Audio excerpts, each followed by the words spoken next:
Rahmatul Muhibbin TV. Alhamdulillah wa syukru ala ni'amillah. Asyhadu an la ilaha illallah wahdahu la syarika lah wa asyhadu anna sayyidana wa nabiyyana Muhammadan abduhu wa rasuluh la nabiyya wa la rasula ba'dah. Allahumma shalli wa sallim wa barik ala sayyidina maulana Muhammadin khairi khalqillah wa ala alihi wa ashabihi wa man tabi'a hudah ila yaumil qiyamah. Amma ba'd. Hadirin wal hadirat, para jemaah sekalian rahimakumullah, puji beserta rasa syukur kita hadirat Allah Subhanahu wa taala yang telah mendudukkan kita di tempat yang mulia ini, tempat yang insyaallah penuh barakah ini, sehingga kita bisa bersama-sama memuja, memuji, menyebut namanya yang indah, mendengar, mengkaji nama-namanya yang indah, yang semoga nama-nama kita di sisinya akan diperindah dan kemudian dilaporkan dan ditayangkan. Nama-nama kita diagungkan di sisi Allah Subhanahu wa ta'ala dan di hadapan para malaikat-malaikatnya. Amin ya rabbal alamin. Salawat dan salam selalu kita haturkan keharibaan baginda Nabi kita Muhammad sallallahu alaihi wasallam, dan juga tidak lupa kepada para keluarga, para istri, sahabat hurriyat, dan para pengikut-pengikut mereka sampai akhir zaman nantinya. Qala syekhuna mata'anallah bihayatihi wa nafa'ana bi'ulumihi biddaraini amin. Pelajaran kita pada malam hari ini insyaallah mengenal nama Allah Subhanahu wa ta'ala, berusaha untuk mengenal Allah lewat namanya Malikul Mulki. Malikul Mulki adalah nama Allah Subhanahu wa ta'ala yang ke-84 dari nama-nama Allah Asmaul Husna yang 99 yang ada di dalam Al-Quran. Yang ke-84 ada nama Allah Malikul Mulki. Malikul Mulki artinya adalah yang memiliki kerajaan, yang memiliki kekuasaan. Maksudnya dari yang memiliki kerajaan yaitu dialah Tuhan yang maha kuasa, yang sempurna kekuasaannya pada kerajaannya, yang meluluskan akan yang dikehendakinya pada kerajaannya bagaimana dia menghendaki dan sebagaimana yang dia kehendaki, yaitu mengadakan sesuatu atau meniadakannya, baik mengekalkan sesuatu atau membinasakannya, sehingga tidak ada seseorang pun yang berkuasa di alam semesta ini melainkan orang tersebut berada dalam kekuasaan Allah Subhanahu wa ta'ala. Nah, itu secara sempurna makna daripada Malikul Mulki. Allah Subhanahu wa ta'ala zat yang memiliki kerajaan atau kekuasaan yang sempurna. Tidak ada sesuatu jua pun karya atau ciptaan yang terdapat pada alam semesta ini melainkan itu adalah karya cipta milik Allah Subhanahu wa ta'ala. Itu hakikatnya. Semua yang ada di alam semesta ini karya-karya yang indah, ciptaan-ciptaan yang terindah di jagat raya ini, semua itu adalah hakikatnya sebenarnya karya cipta milik Allah Subhanahu wa ta'ala. Sebesar atau sekecil apapun ciptaan tersebut, tidak ada satupun kehendak yang bisa terwujud pada alam ini melainkan kehendak Allah Subhanahu wa ta'ala. Dialah raja dari sekalian raja. Dialah penguasa dari sekian banyak penguasa yang ada di dunia, yaitu Allah Subhanahu wa ta'ala. Istilah orang Inggris itu King of the King, raja di raja. Dialah Allah Malikul Mulki, zat yang memiliki kekuasaan kerajaan yang sempurna.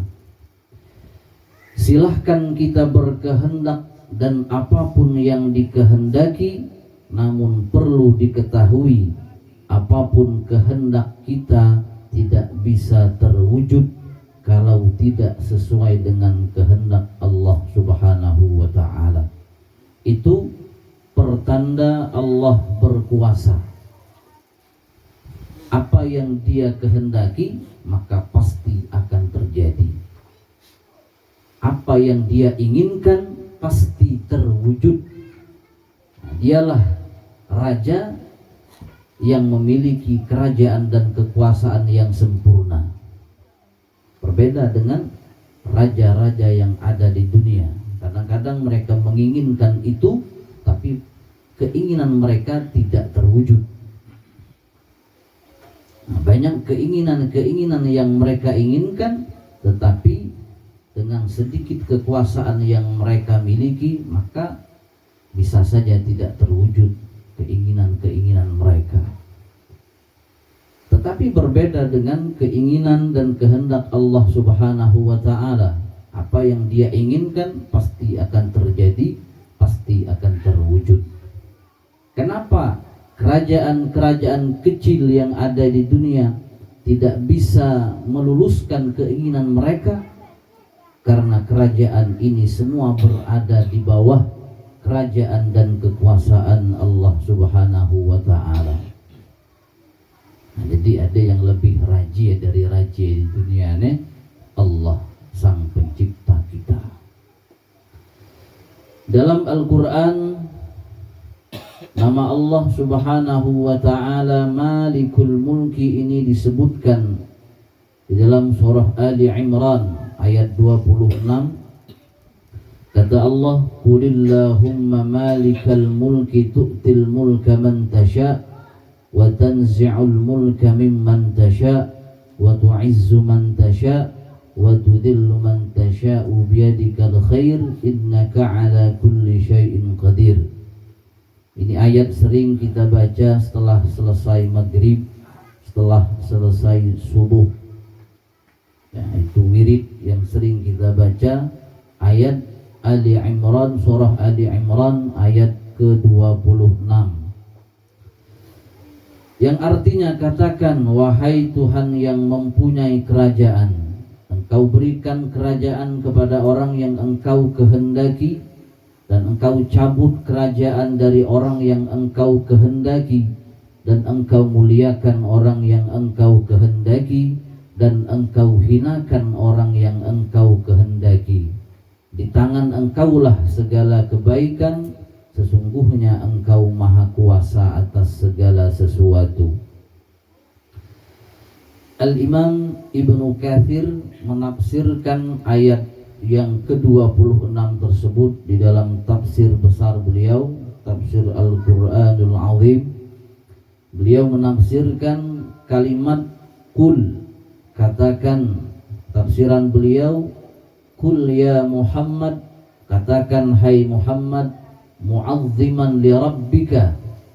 Kenapa engkau harus mengatakan? Karena membesarkan, mengagungkan Tuhanmu, wa syakiran lahu, dan bersyukur kepada Dia, wa mufawwidan ilaihi wa mutawakkilan alaih, dan menyerahkan diri kepadanya dan bertawakal sepenuhnya atas Allah Subhanahu wa ta'ala. Apa yang harus engkau katakan hai Muhammad? Allahumma, ya Allah, malikal mulki. Apa maksud malikal mulki? Maka ditafsirkan oleh Al-Imam Ibnu Katsir, lakal mulku kulluh. Kalimat malikal mulki itu bagi engkaulah ya Allah kerajaan seluruhnya. Bagi engkaulah, milik engkaulah ya Allah kerajaan yang sebenarnya seluruhnya adalah milik engkau. Semua kerajaan yang ada di dunia hakikatnya adalah kerajaanmu. Tu'til mulka man tasha' wa tanzi'ul mulka mimman tasha' wa tu'izzu man tasha' wa tudhillu man tasha'. Apa maksudnya? Tafsirannya kata beliau, antal mu'ti. Engkau memberikan kerajaan atas siapa saja yang engkau kehendaki. Engkau mencabut kerajaan daripada siapa saja yang engkau kehendaki. Engkau muliakan siapa saja yang engkau kehendaki, dan engkau bisa menghinakan seseorang siapa saja yang engkau kehendaki. Maksudnya kata beliau, antal mu'ti, engkaulah yang memberi, wa antal mani', dan engkaulah yang menarik pemberian itu.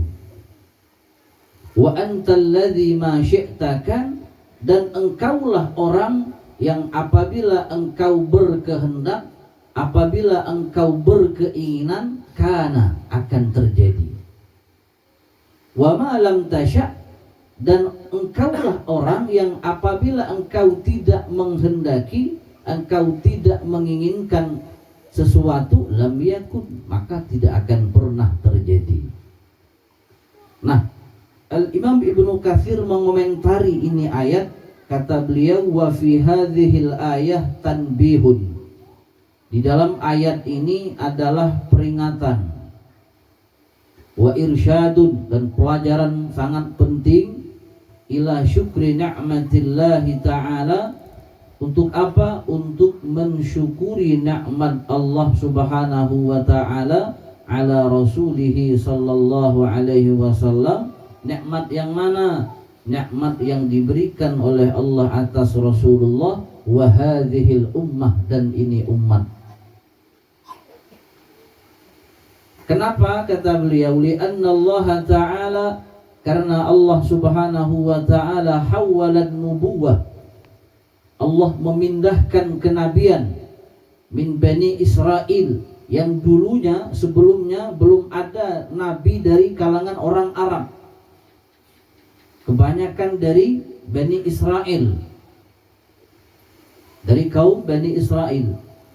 Kemudian Allah pindahkan kenabian itu, Allah pindahkan kekuasaan itu ilan nabiyil arabi, ke nabi yang berbangsa Arab, al-Quraisy, dan berbangsa Quraisy, al-Ummi al-Makki, Makkah, khatamul anbiya al-itlaq.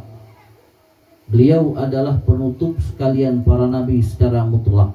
Wa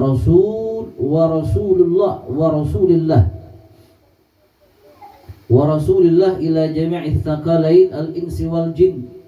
Rasulullah itu utusannya Allah ke seluruh manusia dan jin.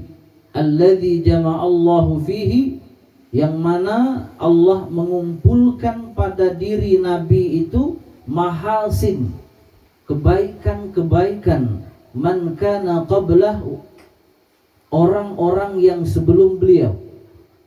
Kebaikan-kebaikan yang pernah dilakukan oleh para nabi sebelumnya itu ada semuanya di dalam pribadi Rasulullah sallallahu alaihi wasallam.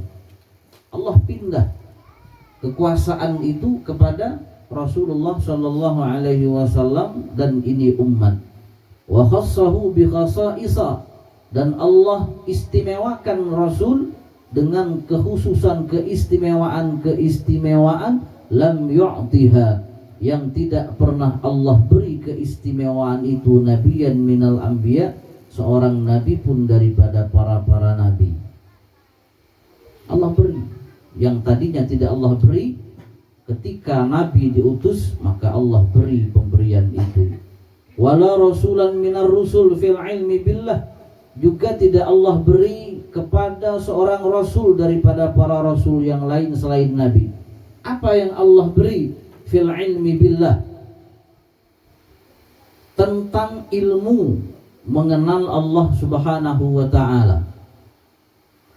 Allah beri ilmu kepada nabi dan umatnya tentang ilmu bagaimana agar seseorang hamba bisa mengenal Allah, agar seorang hamba bisa mengenal wa syariati, syariatnya Allah subhanahu wa ta'ala.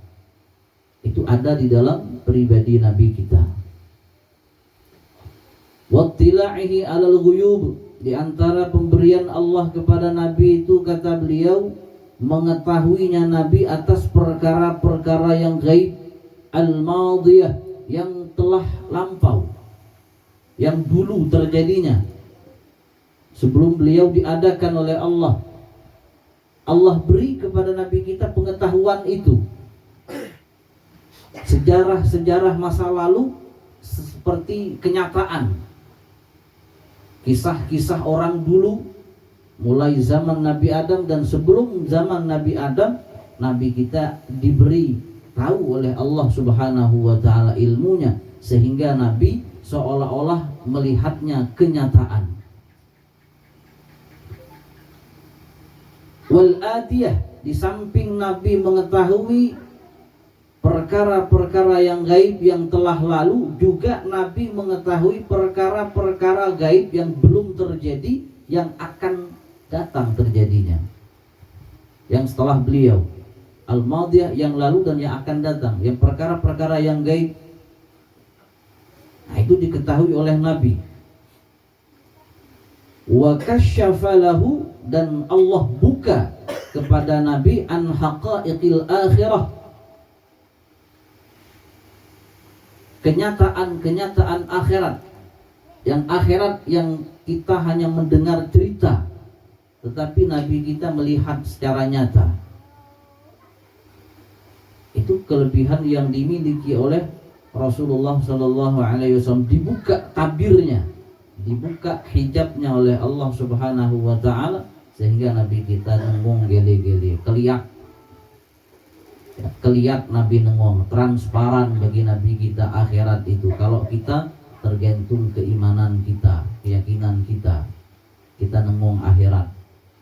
Ya, kalau keimanan kita kuat, maka seolah-olah akhirat dedep mata kita. Nah, Rasulullah dibuka akhirat itu nyata bagi Nabi. Wa nasyara ummatahu fil afaq, salah satu pemberian Allah subhanahu wa ta'ala kepada Nabi, Allah sebarkan umat beliau fil afaqi, di seluruh penjuru, fi masyariqil ardi wa magharibiha, apakah itu sebelah timur ataupun sebelah barat. Faktanya seluruh dunia Islam ada. Wa idhari dinihi wa syar'ihi ala sa'il adyan, dan syariatnya Nabi kita unggul dari syariat agama-agama yang lain. Nah, ini kelebihan yang dimiliki oleh Rasulullah Sallallahu Alaihi Wasallam dan umat-umat beliau. Maka kata Allah Subhanahu Wa Taala, "Qul," katakan hai Muhammad, Allahumma malikal mulki, ya Allah, bagi engkaulah kerajaan sesungguhnya. Allah memberikan kekuasaan, kemuliaan bagi Nabi dan para umatnya. Itu di dalam tafsir Ibnu Katsir. Nah, sedikit ilmu bagi kita tentang sirah, tentang sejarah. Di dalam tafsir As-Sawi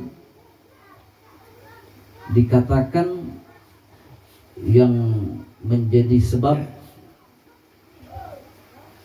turunnya ini ayat, ya, yang menjadi sebab latar belakang turunnya ini ayat, bahwa tatkala ada kekuatan gabungan, ya, kekuatan gabungan ataupun pasukan koalisi antara Yahudi dan kaum kafir Quraisy, mereka berkoalisi, mereka bergabung untuk menyerang Madinah, untuk menyerang Rasulullah Shallallahu Alaihi Wasallam dan para sahabatnya.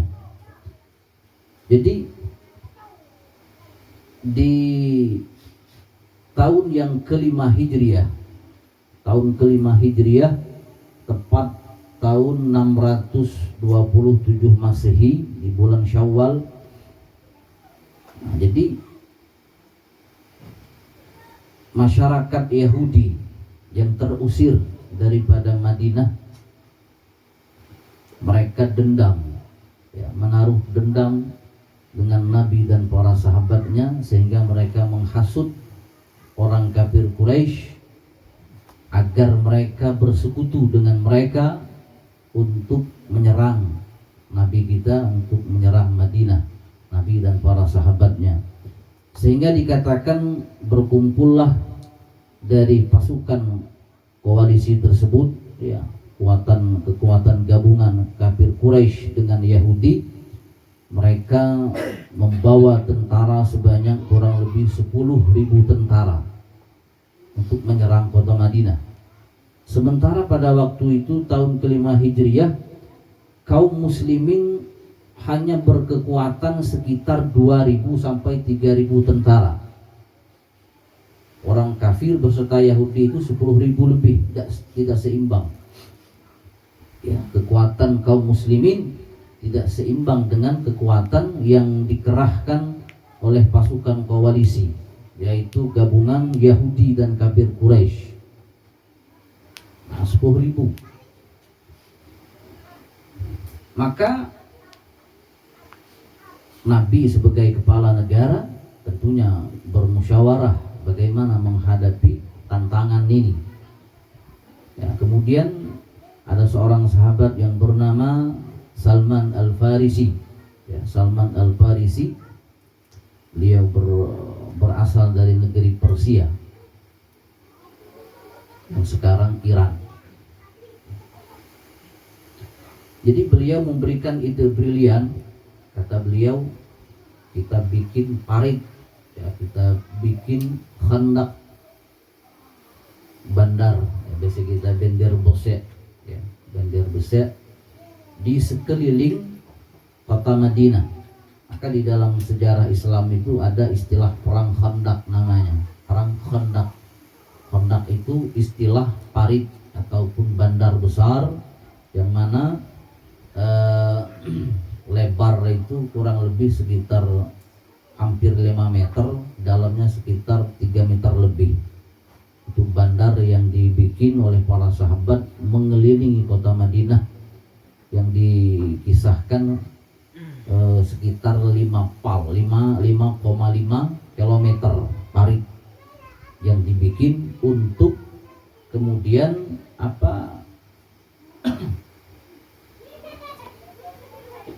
sebagai cara, ya, agar supaya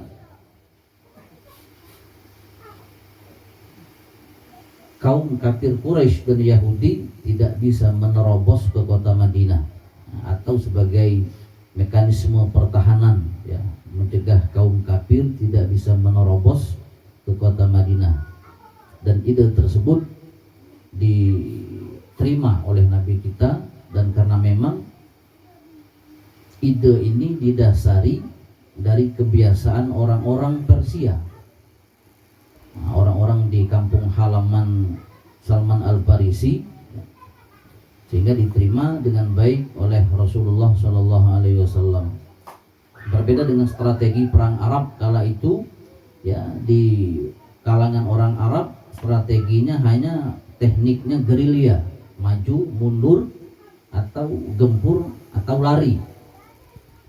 Jadi Salman karena terbiasa, ya, di kampung halamannya, sehingga memberikan ide kepada Rasulullah agar dibikin parit untuk tentara-tentara itu tidak bisa masuk. Tidak bisa masuk. Jadi singkat cerita bahwa ya parit tadi memang berguna, dan di samping itu, di samping parit tadi, setelah mereka pada waktu itu membuat parit itu diwajibkan untuk 10 orang itu sekitar 40 meter.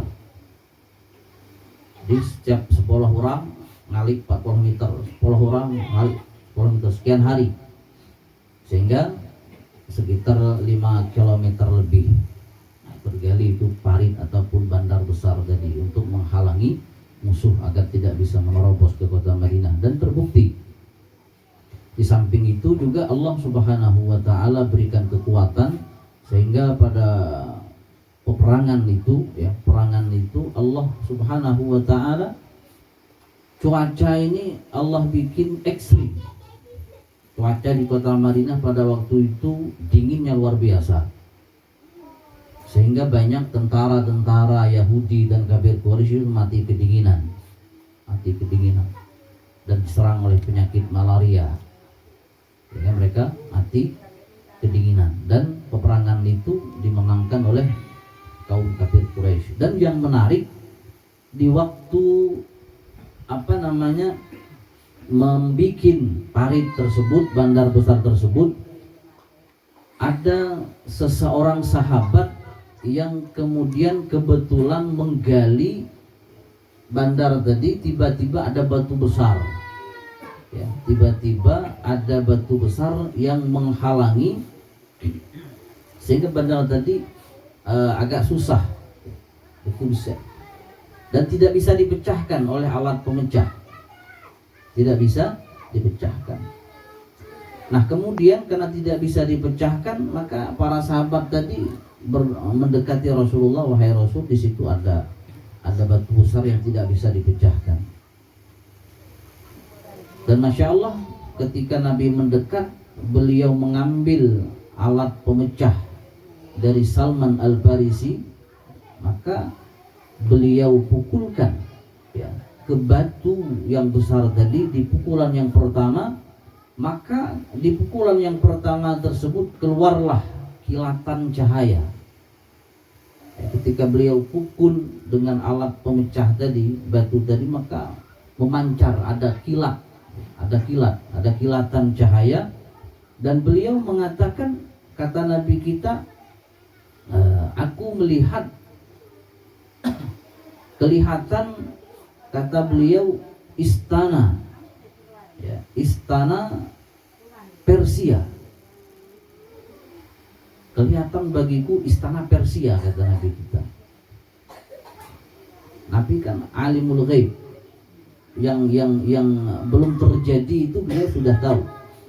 Karena lagi-lagi tadi diberi oleh Allah ilmu itu, diberi oleh Allah. Jadi kata Nabi kita, ku nengong kekaisaran Persia.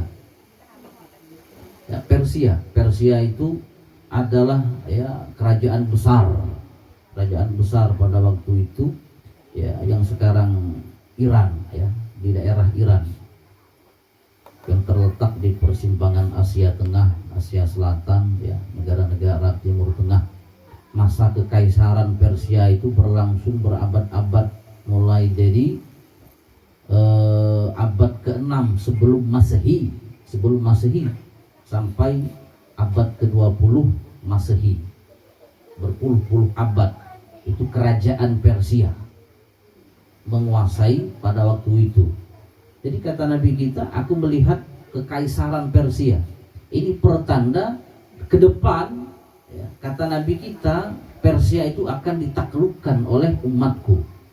Persia itu akan dimenangkan oleh kita. Nah, kemudian Nabi memecahkan batu yang kedua kalinya. Nah, yang kedua kali Nabi pecahkan, maka kata Nabi kita, ada lagi kilatan cahaya yang beliau mengatakan, aku melihat kekaisaran Romawi. Romawi itu juga kekaisaran besar, kerajaan besar pada waktu itu, ya, yang kemudian kalau sekarang ini meliputi Eropa, Afrika Utara,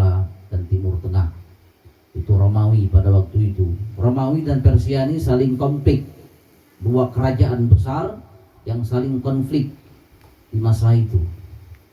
Dan kata Nabi kita,